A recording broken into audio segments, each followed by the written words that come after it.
ನಮಸ್ಕಾರ ವೀಕ್ಷಕರೇ, ಇವತ್ತಿನ ವಿಡಿಯೋಗೆ ತಮಗೆಲ್ಲರಿಗೂ ಸ್ವಾಗತ. ಒಂದು ಬಳಕೆಯನ್ನು ಕಲ್ಪಿಸಿಕೊಳ್ಳಿ. ನಿಮ್ಮ ತಂದೆ ತಾಯಿ 100 ವರ್ಷ ವಯಸ್ಸು ದಾಟಿದರೂ ಯಾರ ಸಹಾಯವೂ ಇಲ್ಲದೆ ತಮ್ಮ ಹಾಸಿಗೆಯಿಂದಲೇ ಸ್ವತಃ ಎದ್ದು ನಿಂತಿದ್ದಾರೆ. ತಮ್ಮ ಕೈಯಿಂದಲೇ ನೀರು ತೆಗೆದುಕೊಂಡು ಕುಡಿಯುತ್ತಾರೆ. ತಮ್ಮ ಎಲ್ಲ ನಿರ್ಧಾರಗಳನ್ನು ತಾವೇ ತೆಗೆದುಕೊಳ್ಳುತ್ತಾರೆ. ಅವರ ಮುಖದಲ್ಲಿ ಯಾವುದೇ ಕೊರಗು ಇಲ್ಲ, ಆತ್ಮವಿಶ್ವಾಸ ತುಂಬಿದ ನಗು ಇದೆ.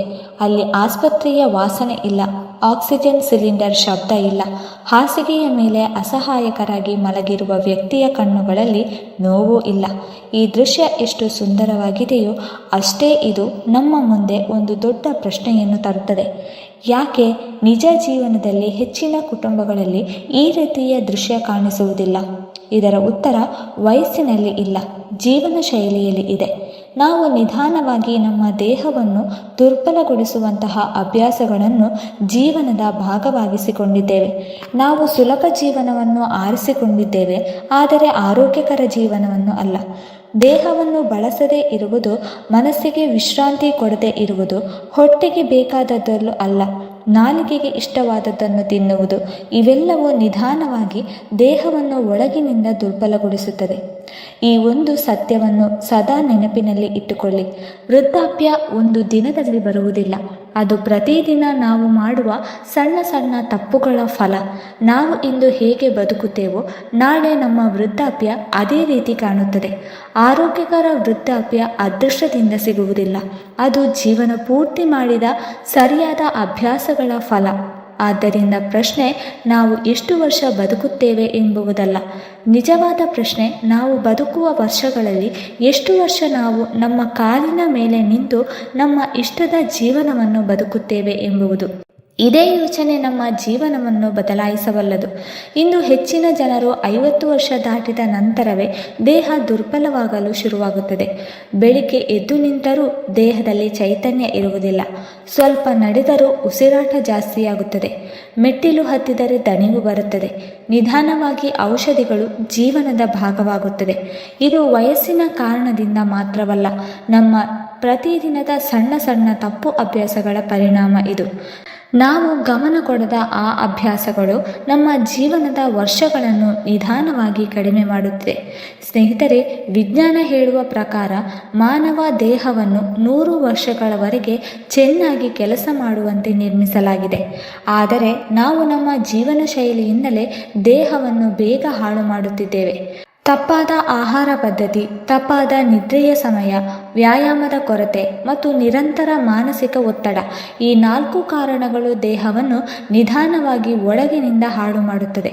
ಮೊದಲಿಗೆ ಇದು ಗೊತ್ತಾಗುವುದಿಲ್ಲ, ಆದರೆ 10 ರಿಂದ 20 ವರ್ಷಗಳ ನಂತರ ಇದರ ಪರಿಣಾಮ ದೊಡ್ಡ ರೋಗಗಳ ರೂಪದಲ್ಲಿ ಕಾಣಿಸುತ್ತದೆ. ಇಲ್ಲಿ ಒಂದು ಮುಖ್ಯ ವಿಷಯ ಅರ್ಥ ಮಾಡಿಕೊಳ್ಳಬೇಕು. ಜೀವನದ ಅವಧಿ ಎಂದರೆ ಲೈಫ್ ಸ್ಕ್ಯಾನ್ ಮತ್ತು ಆರೋಗ್ಯಕರ ಜೀವನದ ಅವಧಿ ಎಂದರೆ ಹೆಲ್ತ್ ಸ್ಕ್ಯಾನ್. ಎರಡು ಬೇರೆ ಬೇರೆ ವಿಷಯಗಳು. ಆದರೆ ನೀವು ಎಷ್ಟು ವರ್ಷ ಬದುಕುತ್ತಿದ್ದೀರಿ ಎಂಬುದಕ್ಕಿಂತ ನೀವು ಎಷ್ಟು ವರ್ಷ ಆರೋಗ್ಯವಾಗಿದ್ದೀರಿ ಎಂಬುದು ಮುಖ್ಯ. ಭಾರತದಲ್ಲಿ ಸರಾಸರಿ ಜೀವಿತಾವಧಿ ಸುಮಾರು 70 ವರ್ಷ. ಅಂದರೆ ಆರೋಗ್ಯಕರ ಜೀವನಾವಧಿ ಕೇವಲ 55 ರಿಂದ 60 ವರ್ಷ ಮಾತ್ರ. ಅಂದರೆ ಕೊನೆಯ 10 ರಿಂದ 15 ವರ್ಷ ಜನರು ರೋಗ, ಆಸ್ಪತ್ರೆ, ಔಷಧಿ ಮತ್ತು ಇತರರ ಮೇಲೆ ಅವಲಂಬನೆ ಇಟ್ಟುಕೊಂಡೇ ಬದುಕುತ್ತಿದ್ದಾರೆ. ಆದ್ದರಿಂದ ನಮ್ಮ ಗುರಿ 100 ವರ್ಷ ಬದುಕುವುದಲ್ಲ, 100 ವರ್ಷ ಆರೋಗ್ಯದಿಂದ ಬದುಕುವುದು ಆಗಬೇಕು. ಇದಕ್ಕಾಗಿ ವಿಜ್ಞಾನಿಗಳು 5 ಮುಖ್ಯ ಅಭ್ಯಾಸಗಳನ್ನು ಹೇಳುತ್ತಾರೆ. ಈ 5 ಅಭ್ಯಾಸಗಳನ್ನು ಅನುಸರಿಸಿದರೆ ನಿಮ್ಮ ಆರೋಗ್ಯಕರ ಜೀವನದ ಅವಧಿ 20 ರಿಂದ 30 ವರ್ಷ ಹೆಚ್ಚಾಗಬಹುದು. ಇದು ಯಾವುದೇ ದುಬಾರಿ ಔಷಧಿಯಲ್ಲ, ಇದು ಸರಳ ಜೀವನ ಶೈಲಿಯ ಬದಲಾವಣೆ. ಮೊದಲ ಅಭ್ಯಾಸ ನಿರಂತರ ಚಲನೆ. ಸ್ನೇಹಿತರೆ, ಪ್ರಪಂಚದಲ್ಲಿ 100 ವರ್ಷ ದಾಟಿದ ಜನರು ಹೆಚ್ಚಿರುವ ಪ್ರದೇಶಗಳಲ್ಲಿ ಜನರು ಯಾವುದೇ ಜಿಮ್ಗೆ ಹೋಗುವುದಿಲ್ಲ, ಆದರೆ ಅವರು ದಿನಪೂರ್ತಿ ಚಲಿಸುತ್ತಿರುತ್ತಾರೆ, ನಡೆದು ಹೋಗುತ್ತಾರೆ, ತೋಟದಲ್ಲಿ ಕೆಲಸ ಮಾಡುತ್ತಾರೆ, ಮನೆ ಕೆಲಸ ಮಾಡುತ್ತಾರೆ. ನಮ್ಮ ಸಮಸ್ಯೆ ಏನೆಂದರೆ ನಾವು ದಿನಪೂರ್ತಿ ಕುಳಿತುಕೊಂಡೇ ಇರುತ್ತೇವೆ. ಆಫೀಸ್ನಲ್ಲಿ ಕುರ್ಚಿ, ವಾಹನದಲ್ಲಿ ಕುಳಿತು ಮನೆಗೆ ಬಂದು ಮೊಬೈಲ್ ನೋಡುವುದು. ಇದು ದೇಹವನ್ನು ಒಳಗಿನಿಂದ ದುರ್ಬಲ ಮಾಡುತ್ತದೆ. ಇದರಿಂದ ನಮ್ಮ ರಕ್ತ ಸಂಚಾರ ನಿಧಾನವಾಗುತ್ತದೆ, ಸ್ನಾಯುಗಳು ಶಕ್ತಿಯನ್ನು ಕಳೆದುಕೊಳ್ಳುತ್ತದೆ ಮತ್ತು ಸಂಧಿಗಳು ಗಟ್ಟಿಯಾಗಲು ಆರಂಭಿಸುತ್ತದೆ. ದೇಹಕ್ಕೆ ಚಲನೆ ಇಲ್ಲದಿದ್ದರೆ ಅದು ನಿಧಾನವಾಗಿ ನಿಷ್ಕ್ರಿಯ ಸ್ಥಿತಿಗೆ ಹೋಗುತ್ತದೆ. ಅದೇ ಕಾರಣಕ್ಕೆ ಚಿಕ್ಕ ಕೆಲಸಕ್ಕೂ ದಣಿವು ಬರುತ್ತದೆ, ದೇಹ ಭಾರವಾಗಿರುವಂತೆ ಅನಿಸುತ್ತದೆ. ಆದರೆ ಸ್ನೇಹಿತರೆ, ಇಲ್ಲಿ ಒಂದು ಒಳ್ಳೆಯ ಸುದ್ದಿ ಏನೆಂದರೆ ಇದನ್ನು ಸರಿಪಡಿಸುವ ತುಂಬ ಕಷ್ಟಪಡುವ ಅಗತ್ಯವಿಲ್ಲ. ದಿನದಲ್ಲಿ ಸಣ್ಣ ಸಣ್ಣ ಚಲನೆಗಳನ್ನು ಸೇರಿಸಿಕೊಳ್ಳಿ. ಲಿಫ್ಟ್ ಬದಲು ಮೆಟ್ಟಿಲು ಬಳಸುವುದು, ಸ್ವಲ್ಪ ದೂರಕ್ಕೆ ನಡೆದು ಹೋಗುವುದು, ಮನೆ ಕೆಲಸಗಳಲ್ಲಿ ಪಾಲ್ಗೊಳ್ಳುವುದು, ಇವು ಸಣ್ಣ ವಿಷಯಗಳಂತೆ ಕಾಣಬಹುದು, ಆದರೆ ದೊಡ್ಡ ಬದಲಾವಣೆ ತರುತ್ತದೆ. ನೆನಪಿಟ್ಟುಕೊಳ್ಳಿ, ದೇಹ ಚಲಿಸಿದಷ್ಟು ಅದು ಜೀವಂತವಾಗಿರುತ್ತದೆ. ನಿಂತ ನೀರು ಕೆಟ್ಟಂತೆ ನಿಂತ ದೇಹವು ದುರ್ಬಲವಾಗುತ್ತದೆ. ಆದ್ದರಿಂದ ಪ್ರತಿದಿನ ಸ್ವಲ್ಪ ಸಮಯವಾದರೂ ನಿಮ್ಮ ದೇಹವನ್ನು ಚಲಿಸುವಂತೆ ಮಾಡುವುದು ದೀರ್ಘ ಮತ್ತು ಆರೋಗ್ಯಕರ ಜೀವನದ ಮೊದಲ ಹೆಜ್ಜೆ.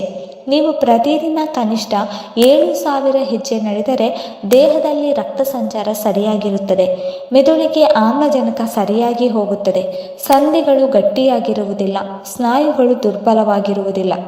ಸರಳವಾಗಿ ಹೇಳುವುದಾದರೆ ನಡೆತವೇ ಅತ್ಯುತ್ತಮ ಔಷಧಿ. ಸ್ನೇಹಿತರೆ, ಎರಡನೇ ಅಭ್ಯಾಸ ಬಂದು ಬೇಳೆ ಮತ್ತು ಕಾಳುಗಳ ಸೇವನೆ. ಪ್ರತಿದಿನ 1 ಬಟ್ಟಲು ಹೆಸರು ಬೇಳೆ, ಕಡಲೆ, ಅವರೆಕಾಳು, ರಾಜ್ಮಾ, ಹುರುಳಿ ಇತ್ಯಾದಿ ತಿನ್ನುವವರು ಹೆಚ್ಚು ವರ್ಷ ಮತ್ತು ಆರೋಗ್ಯಕರವಾಗಿರುತ್ತಾರೆ. ಇದರಲ್ಲಿ ಪ್ರೋಟೀನ್ ಮತ್ತು ಫೈಬರ್ ತುಂಬ ಇರುತ್ತದೆ. ಇದು ಸ್ನಾಯುಗಳನ್ನು ಬಲಪಡಿಸುತ್ತದೆ, ಶುಗರ್ ನಿಯಂತ್ರಣದಲ್ಲಿರಿಸುತ್ತದೆ, ಪಾಚನ ಕ್ರಿಯೆ ಸರಿಯಾಗಿರುತ್ತದೆ. ವಯಸ್ಸು ಹೆಚ್ಚಾದಂತೆ ನಮ್ಮ ದೇಹದ ಸ್ನಾಯುಗಳು ನಿಧಾನವಾಗಿ ದುರ್ಬಲವಾಗುತ್ತದೆ. ಆದರೆ ಬೇಳೆ ಮತ್ತು ಕಾಳುಗಳಲ್ಲಿರುವ ಪ್ರೋಟೀನ್ ಸ್ನಾಯುಗಳನ್ನು ಕುಗ್ಗದಂತೆ ಕಾಪಾಡುತ್ತದೆ. ಫೈಬರ್ ಇರುವುದರಿಂದ ಹೊಟ್ಟೆ ತುಂಬಿದ ಭಾವನೆ ಬರುತ್ತದೆ. ಅತಿಯಾಗಿ ತಿನ್ನುವ ಅಭ್ಯಾಸ ಕಡಿಮೆಯಾಗುತ್ತದೆ ಮತ್ತು ಶುಗರ್ ಏರಿಳಿತವು ಕಡಿಮೆಯಾಗುತ್ತದೆ. ಇದರ ಪರಿಣಾಮವಾಗಿ ಡಯಾಬಿಟಿಸ್, ಕೊಲೆಸ್ಟ್ರಾಲ್ ಮತ್ತು ಹೃದಯದ ಸಮಸ್ಯೆಗಳು ದೂರವಾಗುತ್ತದೆ. ಸ್ನೇಹಿತರೆ, ನಮ್ಮ ಹಿರಿಯರು ಹಳೆಯ ಕಾಲದಲ್ಲಿ ಪ್ರತಿದಿನ ಕಾಳು, ಬೇಳೆಗಳು, ಉಸುಳಿ ತಿನ್ನುತ್ತಿದ್ದರು. ಆದ್ದರಿಂದ ಅವರು ಹೆಚ್ಚು ವರ್ಷ ಬಲವಾಗಿ ಕೆಲಸ ಮಾಡುತ್ತಿದ್ದರು. ಇಂದಿನ ಜನರು ಫಾಸ್ಟ್ ಫುಡ್ ಹೆಚ್ಚು ತಿನ್ನುತ್ತಾರೆ, ಆದರೆ ದೇಹಕ್ಕೆ ಬೇಕಾದ ನಿಜವಾದ ಶಕ್ತಿಯ ಬೇಳೆ ಮತ್ತು ಕಾಳುಗಳಿಂದಲೇ ಬರುತ್ತದೆ. ಆದ್ದರಿಂದ ಪ್ರತಿದಿನ ನಿಮ್ಮ ಊಟದಲ್ಲಿ ಕನಿಷ್ಠ 1 ವಿಧದ ಬೇಳೆ ಅಥವಾ ಕಾಳು ಇರಲೇಬೇಕು. ಇದು ದೀರ್ಘಕಾಲ ಆರೋಗ್ಯವಾಗಿರಲು ಅತ್ಯಂತ ಸರಳ ಆದರೆ ಶಕ್ತಿಯುತ ಅಭ್ಯಾಸ. ಮೂರನೆಯ ಅಭ್ಯಾಸ ಬಂದು ಒಳ್ಳೆಯ ಕೊಬ್ಬು ಅಂದರೆ ಹೆಲ್ದಿ ಫ್ಯಾಟ್ಸ್. ಎಲ್ಲ ಕೊಬ್ಬು ಕೆಟ್ಟದ್ದು ಅಲ್ಲ. ಜಂಕ್ ಫುಡ್, ಮತ್ತೆ ಮತ್ತೆ ಬಿಸಿ ಮಾಡಿದ ಎಣ್ಣೆ ಇವು ಕೆಟ್ಟ ಕೊಬ್ಬು. ಆದರೆ ಬಾದಾಮಿ, ಅಕ್ರೋಟ್, ಅಗಸೆ ಬೀಜ, ಕುಂಬಳಕಾಯಿ ಬೀಜ ಇವು ಒಳ್ಳೆಯ ಕೊಬ್ಬು. ಇದರಲ್ಲಿರುವ ಒಮೆಗಾ 3 ಹೃದಯವನ್ನು ರಕ್ಷಿಸುತ್ತದೆ, ಮೆದುಳನ್ನು ಚುರುಕು ಮಾಡುತ್ತದೆ ಮತ್ತು ದೇಹದ ಉರಿಯೂತವನ್ನು ಕಡಿಮೆ ಮಾಡುತ್ತದೆ. ನಮ್ಮ ದೇಹಕ್ಕೆ ಕೊಬ್ಬಿನ ಅಗತ್ಯವಿದೆ, ಆದರೆ ಯಾವ ಕೊಬ್ಬು ತೆಗೆದುಕೊಳ್ಳುತ್ತೇವೆ ಎಂಬುದು ಬಹಳ ಮುಖ್ಯ. ಒಳ್ಳೆಯ ಕೊಬ್ಬುಗಳು ನಮ್ಮ ರಕ್ತನಾಳಗಳನ್ನು ಸ್ವಚ್ಛವಾಗಿಡುತ್ತದೆ, ಹೃದಯದ ಒತ್ತಡವನ್ನು ಕಡಿಮೆ ಮಾಡುತ್ತದೆ ಮತ್ತು ಮೆದುಳಿನ ಕಾರ್ಯಕ್ಷಮತೆಯನ್ನು ಹೆಚ್ಚಿಸುತ್ತದೆ. ವಿಶೇಷವಾಗಿ ವಯಸ್ಸು ಹೆಚ್ಚಾದಂತೆ ಮೆದುಳಿನ ಆರೋಗ್ಯ ಕಾಪಾಡಲು ಇವು ಬಹಳ ಸಹಾಯಕ. ಪ್ರತಿದಿನ 3 ರಿಂದ 4 ಬಾದಾಮಿ ಅಥವಾ ಮಿಶ್ರ ಬೀಜಗಳನ್ನು ತಿನ್ನುವ ಅಭ್ಯಾಸ ಮಾಡಿಕೊಳ್ಳಿ. ಇದು ದೇಹಕ್ಕೆ ನಿಧಾನವಾಗಿ ಶಕ್ತಿ ನೀಡುತ್ತದೆ ಮತ್ತು ದೀರ್ಘಕಾಲ ಆರೋಗ್ಯವನ್ನು ಕಾಪಾಡುತ್ತದೆ. ನೆನಪಿಡಿ, ಸರಿಯಾದ ಪ್ರಮಾಣದಲ್ಲಿ ತೆಗೆದುಕೊಂಡ ಒಳ್ಳೆಯ ಕೊಬ್ಬು ಔಷಧಿಯಂತೆ ಕೆಲಸ ಮಾಡುತ್ತದೆ, ಆದರೆ ತಪ್ಪಾದ ಕೊಬ್ಬು ರೋಗಗಳಿಗೆ ಕಾರಣವಾಗುತ್ತದೆ. 4ನೇ ಅಭ್ಯಾಸ ಬಂದು ಮಾನಸಿಕ ಶಾಂತಿ. ಮಾನಸಿಕ ಒತ್ತಡವೇ ಬೇಗ ವೃದ್ಧಾಪ್ಯಕ್ಕೆ ಕಾರಣ. ಪ್ರತಿದಿನ 10 ರಿಂದ 15 ನಿಮಿಷ ಧ್ಯಾನ, ಪ್ರಾರ್ಥನೆ ಅಥವಾ ಉಸಿರಾಟದ ವ್ಯಾಯಾಮ ಮಾಡಿದರೆ ಮನಸ್ಸು ಶಾಂತವಾಗುತ್ತದೆ. ಮನಸ್ಸು ಶಾಂತವಾದರೆ ದೇಹವು ಆರೋಗ್ಯವಾಗಿರುತ್ತದೆ, ಏಕೆಂದರೆ ಮನಸ್ಸು ಮತ್ತು ದೇಹ ಒಂದಕ್ಕೊಂದು ಗಟ್ಟಿಯಾಗಿ ಸಂಬಂಧ ಹೊಂದಿದೆ. ಮನಸ್ಸಿನಲ್ಲಿ ಒತ್ತಡ ಹೆಚ್ಚಾದಾಗ ದೇಹದಲ್ಲಿ ಕಾರ್ಟಿಸೋಲ್ ಎಂಬ ಸ್ಟ್ರೆಸ್ ಹಾರ್ಮೋನ್ ಹೆಚ್ಚಾಗುತ್ತದೆ. ಇದು ನಿಧಾನವಾಗಿ ರಕ್ತದೊತ್ತಡ, ಶುಗರ್, ಹೃದಯ ಸಮಸ್ಯೆ ಮತ್ತು ನಿದ್ರಾ ಸಮಸ್ಯೆಗಳಿಗೆ ಕಾರಣವಾಗುತ್ತದೆ. ಆದರೆ ಪ್ರತಿದಿನ ಕೆಲವೇ ನಿಮಿಷಗಳು ಶಾಂತವಾಗಿ ಕುಳಿತು ಆಳವಾದ ಉಸಿರಾಟ ಮಾಡುವುದರಿಂದ ಹೃದಯದ ಬಡಿತ ನಿಧಾನವಾಗುತ್ತದೆ, ಮೆದುಳು ವಿಶ್ರಾಂತಿ ಪಡೆಯುತ್ತದೆ ಮತ್ತು ದೇಹದಲ್ಲಿ ಒತ್ತಡ ಹಾರ್ಮೋನ್ ಕಡಿಮೆಯಾಗುತ್ತದೆ. ಇದರಿಂದ ಮನಸ್ಸು ಹಗುರವಾಗುತ್ತದೆ, ಕೋಪ ಕಡಿಮೆಯಾಗುತ್ತದೆ, ನಿದ್ರೆ ಕೂಡ ಚೆನ್ನಾಗಿ ಬರುತ್ತದೆ. ಮಾನಸಿಕ ಶಾಂತಿ ಇರುವವರು ಹೆಚ್ಚು ವರ್ಷ ಆರೋಗ್ಯದಿಂದ ಬದುಕುತ್ತಾರೆ. ಆದ್ದರಿಂದ ದಿನದಲ್ಲಿ ಕನಿಷ್ಠ 10 ನಿಮಿಷವಾದರೂ ನಿಮ್ಮ ಮನಸ್ಸಿಗೆ ವಿಶ್ರಾಂತಿ ಕೊಡಿ. ಇದು ದೀರ್ಘಕಾಲ ಆರೋಗ್ಯ ಮತ್ತು ಸಂತೋಷದ ಜೀವನಕ್ಕೆ ಅತ್ಯಂತ ಮುಖ್ಯವಾದ ಅಭ್ಯಾಸ. ಐದನೇ ಮತ್ತು ಕೊನೆಯ ಅಭ್ಯಾಸ ಬಂದು ಉಪವಾಸ ಅಂದರೆ ಫಾಸ್ಟಿಂಗ್. ನಾವು ದಿನಪೂರ್ತಿ ತಿನ್ನುತ್ತಿರುತ್ತೇವೆ, ದೇಹಕ್ಕೆ ವಿಶ್ರಾಂತಿ ಸಿಗುವುದಿಲ್ಲ. ಆದರೆ ಉಪವಾಸ ಮಾಡಿದಾಗ ದೇಹ ಆಟೋ ರಿಪೇರ್ ಮೋಡ್ಗೆ ಹೋಗುತ್ತದೆ. ವಿಜ್ಞಾನದಲ್ಲಿ ಇದನ್ನು ಆಟೋಫೇಜಿ ಎಂದು ಕರೆಯುತ್ತಾರೆ. ಈ ಸಮಯದಲ್ಲಿ ದೇಹದ ಹಾಳಾದ ಕೋಶಗಳನ್ನು ದೇಹವೇ ಸ್ವಚ್ಛಗೊಳಿಸುತ್ತದೆ. ದೇಹದೊಳಗೆ ಜಮಾಯಿಸಿರುವ ಕಸದಂಥ ಹಾನಿಕಾರಕ ಅಂಶಗಳನ್ನು ಹೊರಹಾಕುತ್ತದೆ ಮತ್ತು ಹೊಸ ಕೋಶಗಳ ನಿರ್ಮಾಣಕ್ಕೆ ಸಹಾಯ ಮಾಡುತ್ತದೆ.